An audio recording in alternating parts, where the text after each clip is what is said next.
Yo mes Nakama, j'espère que vous allez bien. Aujourd'hui, je vais parler d'un yokai puissant, d'un fléau surpuissant. Oui, c'est de Sukuna que je parle. Mais avant que la vidéo commence, n'oubliez pas de vous abonner à ma chaîne YouTube et à mon TikTok, sans oublier mon Instagram. C'est parti.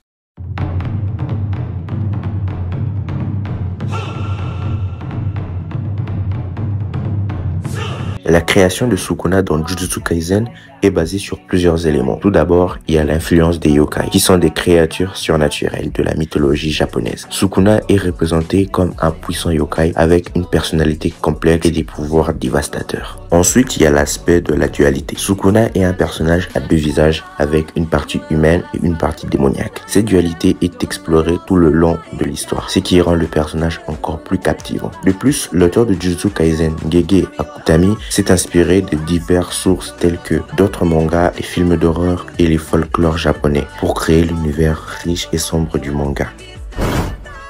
Sukuna est un personnage très puissant dans l'univers de Jujutsu Kaisen. Il est connu comme le roi de fléaux. Il possède une force incroyable. Il est capable de manipuler les flammes maudites et de les utiliser pour combattre ses adversaires. De plus, il possède également une grande maîtrise des techniques de combat au corps à corps. En bref, Sukuna est un adversaire redoutable et un personnage fascinant dans Jujutsu Kaisen. Sukuna a également d'autres capacités impressionnantes en plus de sa puissance brute. Il est capable de régénérer rapidement ses blessures, ce qui le rend extrêmement difficile à vaincre. De plus, il possède une connaissance approfondie des malédictions et des sorts dans Jujutsu, ce qui lui permet de connaître et de les utiliser à son avantage. Sukuna est également très intelligent et stratégique, ce qui lui permet de prendre des décisions rapides et efficaces pendant les combats. Ensemble, Sukuna est un adversaire redoutable avec un large éventail de capacités qui le rendent vraiment puissant.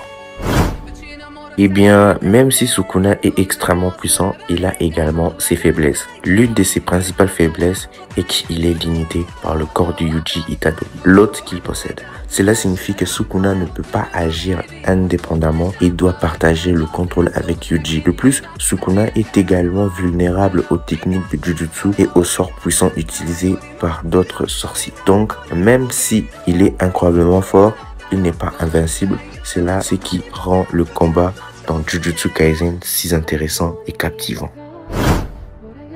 Merci d'avoir regardé ma vidéo et si tu es nouveau dans la chaîne et que tu n'as pas rejoint la famille, je t'invite à t'abonner en activant la cloche de notification si ce n'est pas encore le cas. Si la vidéo t'a plu, n'oubliez pas de lâcher un like.